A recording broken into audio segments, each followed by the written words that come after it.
Aujourd'hui, qu'est-ce que tu conseillerais à ceux qui nous écoutent ou ceux qui nous regardent, pour les inspirer à lire, à voir? Est-ce qu'il y a un livre qui a changé ta vie? Ah oui, il y en a plusieurs. Bon, tu as, enfin, c'est des poésies surtout, tu sais, j'ai écrit un bouquin de poésie qui a très Mmh. bien marché, qui est chez Victor Lebrun, donc Poésie et théorie. Il m'a fallu 14 ans pour l'écrire, donc en fait, parmi les bouquins qui m'ont le plus marqué, c'est des livres de poésie souvent. Mmh. La Cassida de Richard Francis Burton, qui n'a pas été traduite en français d'ailleurs. Ça, c'est un des bouquins qui m'a marqué. Les bouquins d'Idriss Shah, je m'appelle Idriss en référence à Idriss Shah. Et son meilleur roman, c'est Karakouche, qui est le roman biographique du commandant Massoud pendant la Mmh. guerre d'Afghanistan. C'est un chef-d'œuvre littéraire, remarquable. Je le recommande vraiment, c'est un page-turner. Tu lis juste le premier chapitre. Il est énorme, hein, mais tu lis le premier chapitre et tu vas. Moi, je l'ai lu en une nuit. Mmh. Je l'ai tourné, j'ai fait une nuit blanche. J'ai dû le commencer à 7h, à 19h et je l'avais terminé à 13h le lendemain, quoi. Donc, c'était vraiment une lecture transformative. Maintenant, les conseils que je donnerais, tu vois, j'ai fait 3 doctorats, c'était une énorme connerie. Tu vois, ça m'a servi à rien, à part être attaqué. Ça sert à rien. En termes de référencement Google, si, tous tes PhD te servent beaucoup. Non, je te Il y a jure que beaucoup non. il y a beaucoup de tous les journaux en tout cas te Oui, citent mais beaucoup par rapport à ça. non, mais ça, c'est parce C'est que ironique. voilà, mais en fait, c'est parce que ça les a rendus dingues. Mais fondamentalement, tu vois, Musk, il a été intelligent, ouais. Le micro, Ah, il est barré. Mais OK, on la reprend. Ouais, je vous fais oh. le signe pour couper. Fondamentalement, Musk, il avait compris que ça servait à rien, tu vois, il s'était inscrit à un PhD à Stanford, il a quitté après une semaine pour créer ses boîtes. Moi, j'aurais perdu beaucoup moins de temps. Alors, il se trouve que toute ma famille était dans le monde académique, donc c'est pour ça aussi. Mais j'aurais perdu beaucoup moins de temps à créer des sociétés tout de suite, à apprendre sur le tas, à me battre, Qu'est-ce que tu conseillerais à quelqu'un qui démarre aujourd'hui? créer des boîtes, créer des boîtes, créer des boîtes. Pas en France. Pas en France. Créez pas des boîtes en France. J'en ai créé en France. C'était l'objet de ma seconde question, Ouais, c'était où pas en est-ce que dans France. l'idéal tu irais? L'Italie, c'est bien. Après, Malte, c'est super. La Suisse, je conseille d'éviter.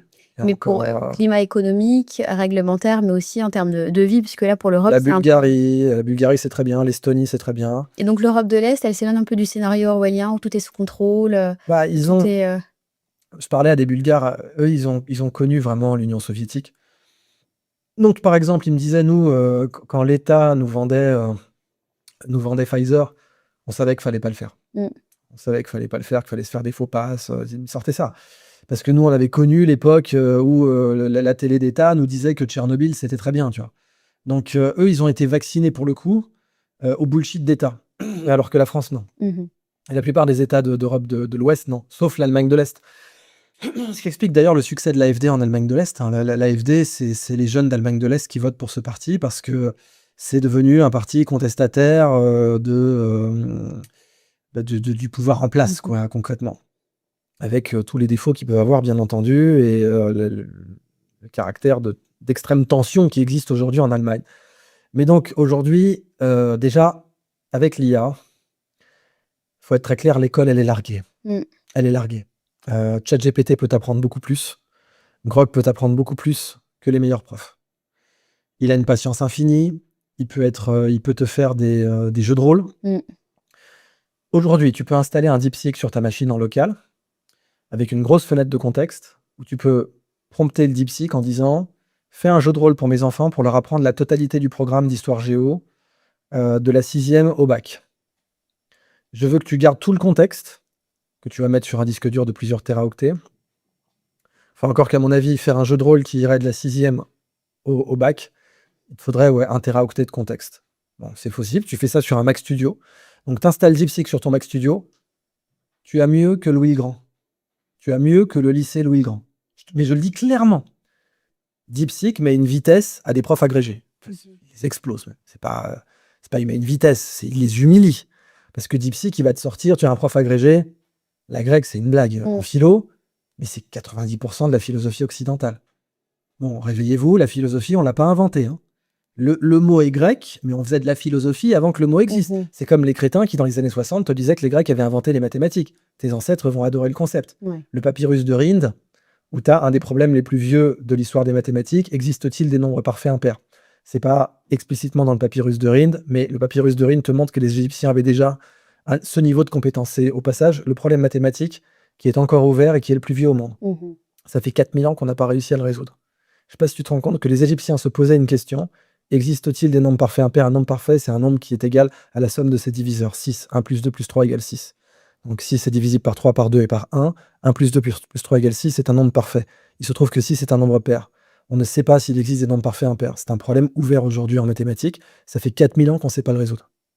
Ça veut dire que l'informatique, les chiffres arabes, l'algèbre, la théorie des ensembles, la théorie des groupes, la théorie des catégories, la théorie des faisceaux, ça n'a rien fait pour progresser sur c'est exceptionnel. Donc il faut révolutionner le système éducatif. Il faut révolutionner le système éducatif pour cette raison. Je dis, bon, voilà, le cas de la grecque, j'en parlais parce que j'ai bifurqué là-dessus, sur le fait que c'est important d'avoir une pensée arborescente. Les IA l'ont aussi.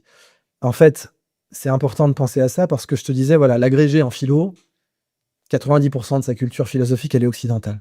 Tu lui demandes de te parler de Chuang Tzu, tu lui demandes de te parler d'Omar Khayyam, tu lui demandes de te parler d'Al-Ghazali, tu lui demandes de te parler d'Ibn Arabi, il ne sait même pas ce que c'est. Et pourtant, il est agrégé, c'est lui qui fait le programme de la prépa philo, ou BM, ou prépa Cagne, Hippocagne. Donc c'est un ignorant, faut le dire.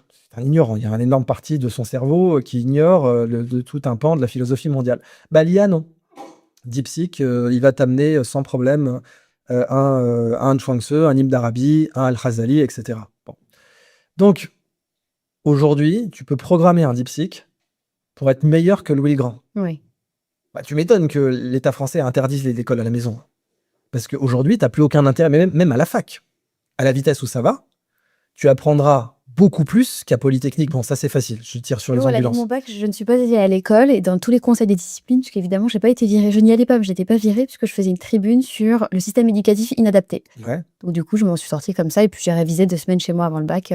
Non, mais je te rappelle que le plus jeune bachelier de l'histoire de France, qui s'appelle Arthur Ramy Andrizoa, a eu son bac à 11 ans et 11 mois, d'origine malgache, africain donc, au passage. Le plus jeune bachelier d'histoire de France est d'origine africaine. Bon, donc roule-toi bien ça, et voilà, bon. Et il a fait l'école buissonnière, d'ailleurs il a écrit un bouquin, Mon école buissonnière. En fait, il a été homeschoolé, il a fait l'école à la maison. Alors ça pique parce que... Moi, je pense ça, c'est quelque chose que j'envisage pour ma famille. mais c'est ce qu'il faut faire, c'est juste que c'est interdit en France. Donc il faut partir ailleurs, en Andorre, en Espagne, au Portugal, en Bulgarie, à Malte, faire l'école à la maison avec de l'IA, et dire à l'IA, voilà, je veux préparer le bac. Tu peux dire vraiment, aujourd'hui, à DeepSeek, ma fille a 6 ans, je veux qu'elle prépare le bac dès maintenant. Fais-lui de la pédagogie pour qu'elle puisse comprendre le programme du bac à 6 ans. Tu peux faire ça. Et en étant bon en prompt engineering, et bon, c'est un peu pompeux ce terme, je pense qu'il va disparaître parce que c'est plus une mode. C'est rédiger un prompt pour l'IA, quoi. Qui en fait, ça veut dire parler à l'IA comme à un humain, en réalité. Voilà. Tu vas pouvoir avoir une meilleure école dans un Mac Studio et c'est ce que dit d'ailleurs même Musk a dit ça, ou le patron de Duolingo qui a explosé l'enseignement des langues, il te dit ouais, on ira à l'école parce qu'il faut bien une garderie, quoi. Mais parce que évidemment, un DeepSeek sur Mac Studio, il peut pas garder tes enfants. Peut-être que l'Optimus Prime de Tesla pourra. Peut-être. Autre question, et je t'y ai un peu répondu, c'est qu'est-ce que tu valorisais avant mais que tu ne valorises plus aujourd'hui? Donc j'imagine les diplômes, le cursus universitaire et inversement. Ça vaut rien. Enfin, pardon, mais l'école aujourd'hui est un des pires investissements de ton temps. Et il faut 10 ans pour percer dans n'importe quel domaine. Et à quoi tu accordes de l'importance aujourd'hui et tu n'y accordais pas avant? À l'ikigai, ce que t'aimes. Il faut 10 ans pour percer dans n'importe quel domaine, donc il faut trouver très tôt un domaine dans lequel tu as envie de tomber pendant 10 ans. De trébucher 10 ans. Un domaine où tu as envie de te gourer, de te planter, de perdre de l'argent, de te tromper pendant 10 ans. Si tu trouves ce domaine, tu vois, évidemment dans le domaine des médias alternatifs, MrBeast ou iShowSpeed, c'est des mecs qui ont fait ça. Alors, il n'aura pas fallu 10 ans pour percer, mais t'en as si. T'en as, Joe Rogan. Joe Rogan, ses premiers podcasts avec personne. Personne. Et lui, il a fallu 10 ans pour percer. Donc, l'école, normalement, devrait nous mettre sur les rails de claquer 10 ans pour percer dans un domaine.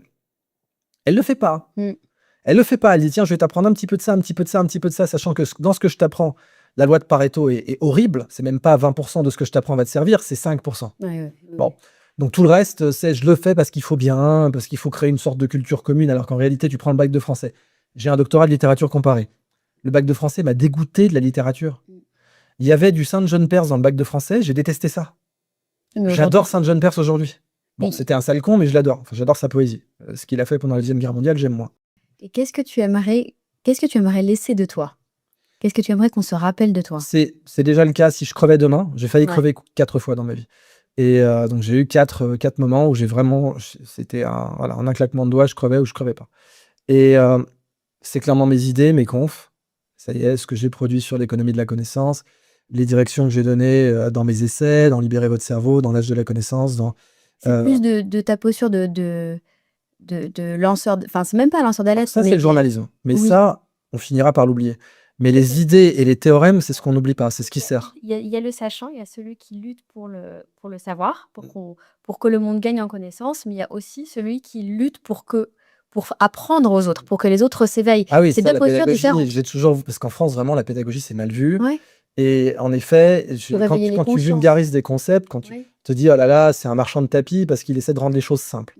Les Américains font ça tout le temps. Et pour eux, c'est évident. Tu regardes même les films de la Seconde Guerre mondiale, les tutoriels de la Seconde Guerre mondiale pour apprendre l'ingénierie radio. Enfin, les Américains, ils te prenaient un Indien issu d'une tribu, les fameux Windtalkers, qui parlait donc avec la langue Navajo, que les Japonais ne savaient pas traduire, il n'y avait pas de dictionnaire. Et ils ont utilisé ça donc comme code pendant la Seconde Guerre mondiale dans la guerre du Pacifique. Donc ils te prenaient un Indien Navarro qui ne savait pas additionner deux fractions et ils t'en faisaient un opérateur radio. Les Américains ont toujours été très pragmatiques en termes de connaissances accessibles à tous. Pouvoir enseigner des choses de façon limpide, c'est évident pour eux, alors qu'en France, c'est une caste. T'es la caste des grandes écoles, etc. Il faut une barrière d'entrée. C'est pas n'importe qui doit pouvoir comprendre ce que dit un normalien. Donc il faut que les choses soient complexes. Donc tu ouvres un bouquin de théorie des catégories américain. La théorie des catégories, c'est ce qu'il y a de plus abstrait en mathématiques. Donc là, parmi les théories les plus abstraites en mathématiques, tu as la théorie de Teichmüller, tu as la théorie de Morse, mais la théorie des catégories, ça reste le summum de l'abstraction mathématique, au point d'ailleurs que les premiers détracteurs de cette théorie l'appelaient abstract nonsense, donc du non-sens abstrait.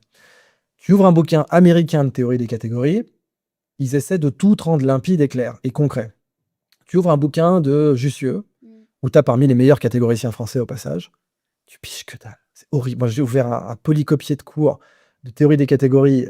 Ça te commence par des concepts ultra abstraits, la curification, ça s'appelle. Et la curification, t'es d'entrée de jeu dans un des trucs les plus abstraits de la théorie des catégories. Et le mec, il te met ça chapitre 1, bitch, tu vois, rien à foutre. Si t'abandonnes, c'est que t'es un faible, c'est spartiate, tu vois. Si t'abandonnes, c'est que tu mérites d'abandonner et t'as rien à foutre dans mon cours. Les Américains, non. Les Américains, ils te prennent par la main, ils essaient de t'expliquer. C'est ce que me disait mon père. N'utilise jamais les bouquins français pour apprendre les maths, utilise les bouquins soviétiques à l'époque et américains.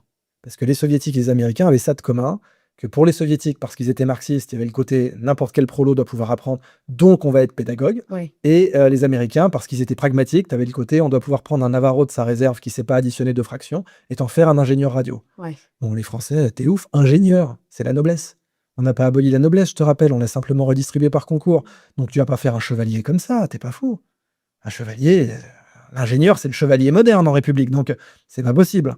Il faut une barrière d'entrée. Et ça fait que notre pédagogie, elle est très très loin de ça. Et du coup, quand tu arrives et que tu dis, moi, je vais utiliser la méthode américaine ou soviétique, feu, pour populariser les sciences, les mecs, ils bug. Eh bien, merci beaucoup, Idriss. On a eu les choses pour lesquelles j'aime regarder tes vidéos, c'est qu'on a eu des tas de références historiques, biologiques, même stylistiques. Beaucoup d'hommages à mes racines khmères et égyptiennes. Je suis absolument convaincue que tu as permis à ceux qui nous écoutent ou à nous regarder de voir les choses autrement, d'apprendre plein de notions et des clés de compréhension de notre monde.